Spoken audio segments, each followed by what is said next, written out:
Assalamualaikum warahmatullahi wabarakatuh. Baik, kami dari kelompok 7 akan memaparkan materi kami mengenai teori konflik antara pribadi. Jadi dalam materi kali ini terdapat 3 poin pembahasan. Yang pertama mengenai bentuk-bentuk ketidakcocokan dalam konflik. Yang kedua mengenai pola-pola komunikasi yang merintangi pengelolaan konflik yang efektif. Dan yang ketiga mengenai kecakapan berkomunikasi yang mengembangkan pengelolaan konflik secara berhasil. Namun sebelum masuk pada poin pembahasan pertama, izinkan saya untuk memperkenalkan diri. Perkenalkan, nama saya Jihan Hadju dengan NIM 291420017 dari kelas B. Sebelum masuk pada pembahasan mengenai bentuk-bentuk ketidakcocokan dalam konflik, mari kita simak mengenai definisi dari konflik terlebih dahulu, di mana Hooker dan Wilmot mendefinisikan konflik antara pribadi sebagai perjuangan yang dinyatakan antara paling tidak dua pihak yang saling bergantungan yang memersepsikan tujuan-tujuan yang tidak cocok atau incompatible goals, sumber-sumber yang langka, dan campur tangan pihak lain dalam mencapai tujuan-tujuan mereka. Para filsuf seperti George Wilhelm Hegel dan Karl Marx mengatakan bahwa konflik merupakan instrumen yang perlu untuk perubahan dan kemajuan. Para sosiolog seperti George Simmel dan Lewis Cousser melihat konflik sebagai sarana bagi pembentukan kelompok-kelompok sebagai perekat sosial untuk merajut manusia bersama-sama dalam unit-unit sosial. Selanjutnya kita masuk pada bentuk-bentuk ketidakcocokan dalam konflik. Dalam bentuk-bentuk ketidakcocokan dalam konflik terbagi atas beberapa. Yang pertama yaitu konflik prinsip dan konflik komunal.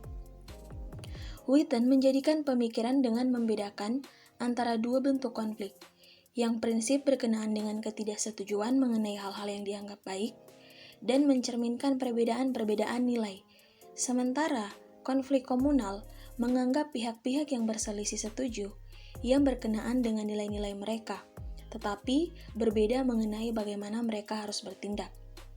Sebagai contoh misalnya, pasangan suami istri yang tidak setuju mengenai apakah perlu tidaknya mereka punya anak, hal itu dianggap mereka berada dalam konflik yang prinsip.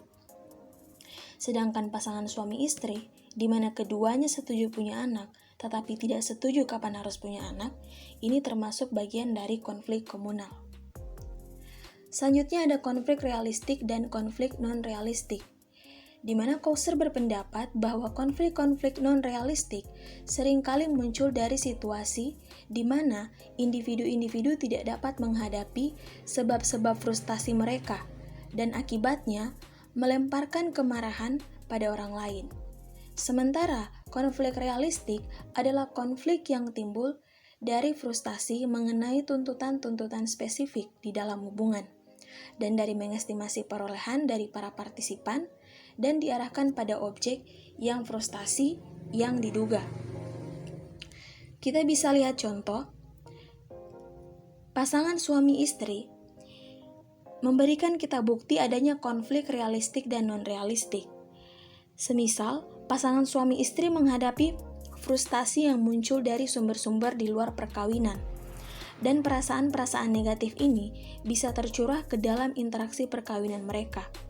Nah, salah satu frustasi eksternal semacam itu dapat muncul dari keadaan ekonomi mereka. Kemudian ada konflik pribadi dan konflik individu super. Menurut Cousser, konflik pribadi atau personal konflik yaitu konflik di mana individu bertindak untuk kepentingan dirinya sendiri. Sedangkan konflik individu super atau per individual konflik di mana individu bertindak untuk kepentingan kolektivitas. Cousser menyatakan bahwa kedua bentuk konflik itu berbeda dalam hal bagaimana kedua konflik itu diselesaikan. Apabila individu bertindak untuk orang lain dan bukan hanya untuk dirinya sendiri, maka ia cenderung memperkuat dan menjadikan radikal pada posisinya. Selanjutnya ada konflik dinyatakan dan konflik dinyatakan. Konflik dinyatakan atau expressed konflik memungkinkan individu untuk mengeluarkan amarahnya atau unek-uneknya dan mengarah kepada penyelesaian dari perselisihan. Sementara, konflik yang tidak dinyatakan atau unexpressed konflik dapat menciptakan ambivalensi hubungan atau bahkan permusuhan terhadap mitra yang akhirnya dapat mengarah kepada konfrontasi yang hebat. Koser berpendapat bahwa para individu menyembunyikan keluhan mereka karena mereka takut bahwa hubungan akan berakhir kalau saja keluhan-keluhan itu mereka ungkapkan. Namun demikian, konflik-konflik yang dinyatakan sebetulnya dapat menambah stabilitas dari hubungan tersebut. Terdapat bukti tentatif bahwa konflik yang tidak dinyatakan dapat memberikan dasar bagi ketidakstabilan hubungan, tetapi hal ini hanya berlaku bagi beberapa individu saja. Selanjutnya kita masuk pada konflik perilaku dan konflik atribusional. Bila tindakan-tindakan yang tidak cocok terjadi, individu seringkali mencoba menjadikan tindakan-tindakan itu untuk dapat dipahami. Apabila individu menghubungkan sebab-sebab yang berbeda kepada ketidakcocokan perilaku, maka konflik perilaku menjadi konflik atribusional. Kita bisa lihat contoh pada konflik perilaku, di mana pasangan-pasangan suami istri yang adanya saling penyesuaian terlibat dalam pencarian dan pengungkapan informasi, di samping tindakan-tindakan yang mengakui dan memperkuat pernyataan-pernyataan satu sama lain. Terdapat juga bukti bahwa penyesuaian perkawinan dapat dihubungkan kepada para suami dan para istri memersepsikan konflik-konflik mereka sebagai konflik perilaku. Sementara itu, konflik atribusional dapat mencerminkan proses-proses yang sama bagi kedua mitra relasional. Schatz mengatakan bahwa para suami dan para istri memandang salah satu dari konflik-konflik mereka dan menemukan bahwa keduanya merasa dikorbankan oleh salah satunya. Jadi, masing-masing suami istri merasakan pihak yang satunya memulai konflik dan masing-masing merasakan baik suami atau istri, niatnya lebih sesuai dan lebih masuk akal daripada mitranya. Kemudian kita masuk pada konflik berdasarkan pelanggaran dan konflik berdasarkan tanpa pelanggaran. Metz berpendapat bahwa konflik berdasarkan pelanggaran atau transgression-based conflict memiliki 3 karakteristik kunci, yaitu yang pertama fokus, yang kedua mencolok mata, dan yang ketiga konsekuensi. Dan yang terakhir ada konflik antagonistik dan konflik dialektikal. Hilbert berpendapat bahwa ketidakcocokan antagonistik muncul apabila para mitra relasional memiliki kebutuhan-kebutuhan yang dianggap bertentangan, seperti apabila seorang individu menginginkan otonomi pribadi yang lebih besar di dalam hubungan, tetapi mitranya mengendaki hubungan atau keterikatan yang lebih besar. Sedangkan ketidakcocokan dialektikal muncul apabila para mitra mencari atau mengejar kebutuhan-kebutuhan yang adanya saling ketergantungan yang kalau dilihat begitu saja agaknya bertentangan. Misalnya, para individu dapat menginginkan otonomi dan keterhubungan, tetapi untuk memenuhi kebutuhan yang satu dapat mengurangi kemampuan untuk memenuhi kebutuhan yang lainnya. Konflik dalam bentuk dialektikal dan antagonistik terjadi apabila dua individu menilai kedua kutub dari konflik kontradiksi dialektikal, atau keduanya ingin otonomi dan keterhubungan. Tetapi, pada saat itu, para mitra mendukung posisi-posisi yang berbeda, atau yang satu melaksanakan otonomi dan yang lainnya keterhubungan. Baiklah, saya akan melanjutkan pemaparan materi dari rekan saya. Namun sebelum itu izinkan saya untuk memperkenalkan diri. Nama saya Nur Afnia Delia Saleh dengan NIM 2914-2009 dari kelas B.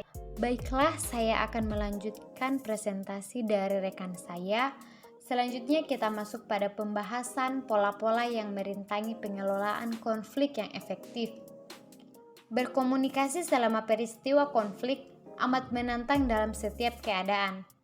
Tetapi hal ini menjadi rumit secara tidak perlu apabila para mitra menggunakan pemikiran negatif dan pola-pola perilaku destruktif.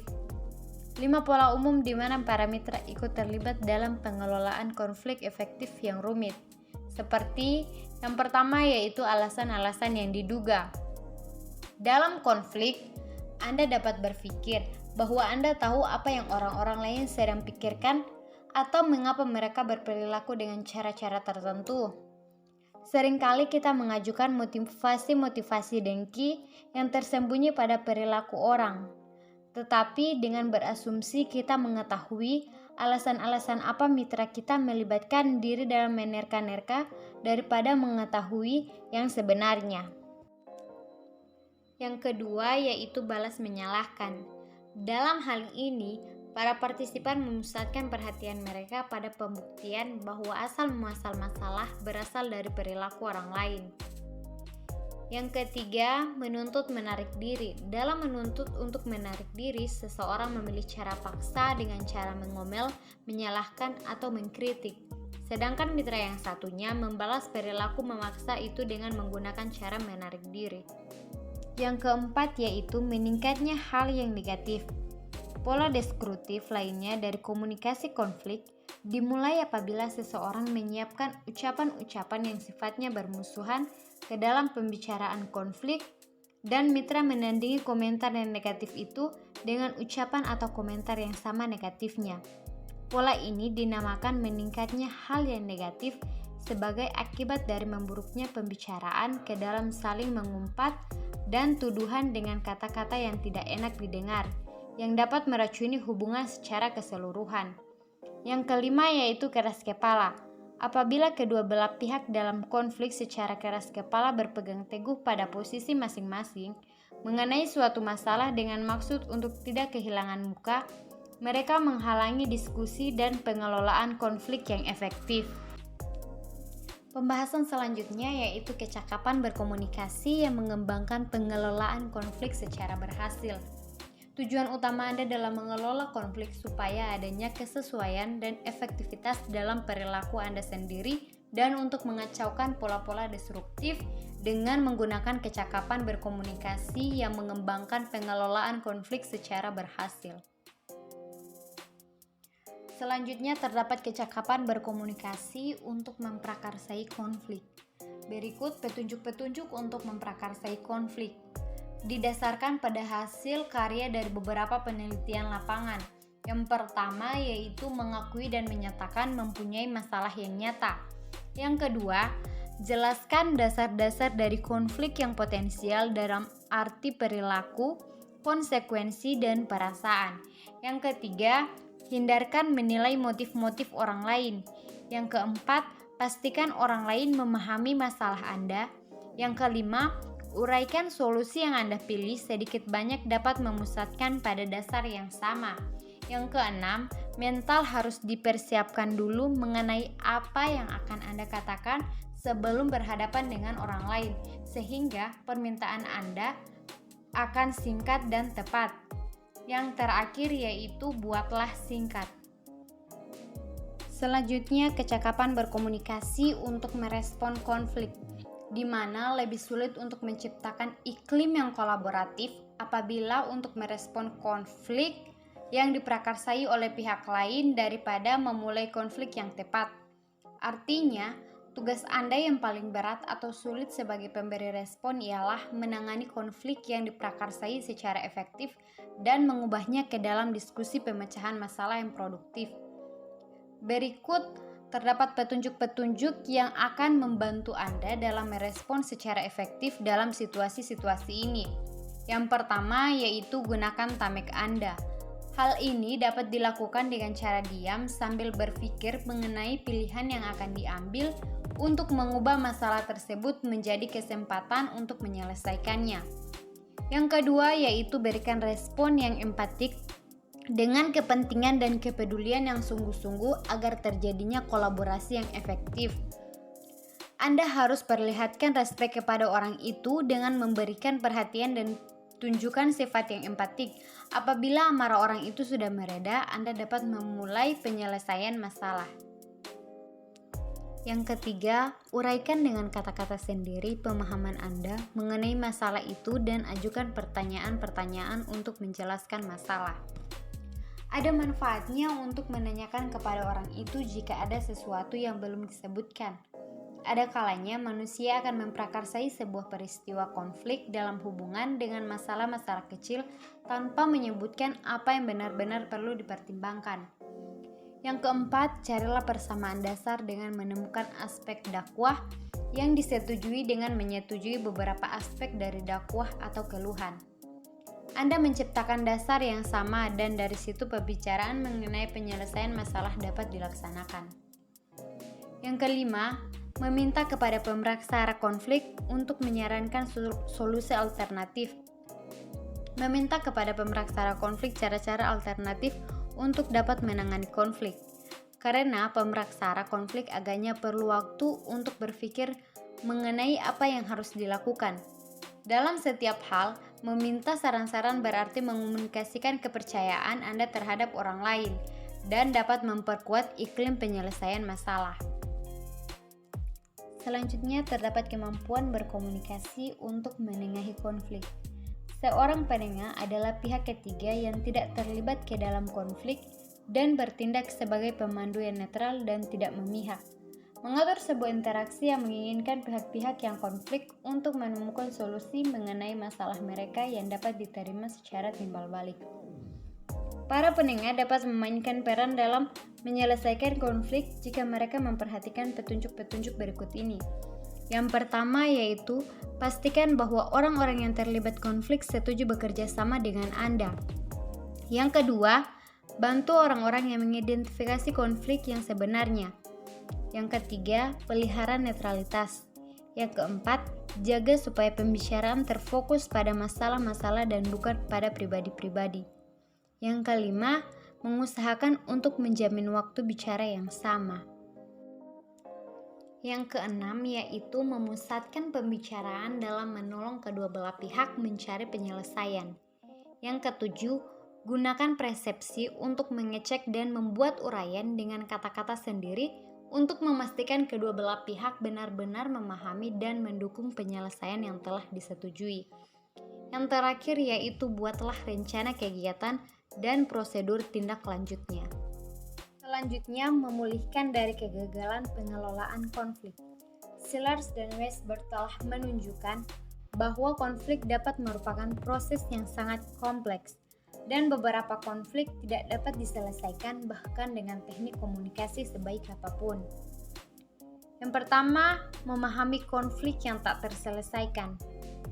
Dengan menganalisis perilaku Anda menjadi lebih sadar bagaimana Anda dapat melanjutkan untuk meningkatkan kemampuan Anda dan lebih sadar bagaimana menangani wilayah-wilayah yang tidak cocok dalam hubungan Anda.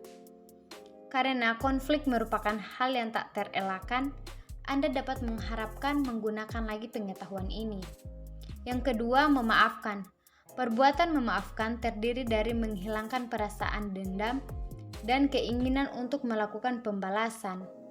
Perbuatan memaafkan meratakan jalan bagi rekonsiliasi, melalui mana Anda dapat membangun kembali kepercayaan dalam hubungan dan usaha menuju pemulihan. Baik, itulah pemaparan materi dari kelompok kami mengenai teori konflik antar pribadi. Semoga apa yang kami sampaikan dapat dipahami dan mohon maaf apabila terdapat kekurangan. Wassalamualaikum warahmatullahi wabarakatuh.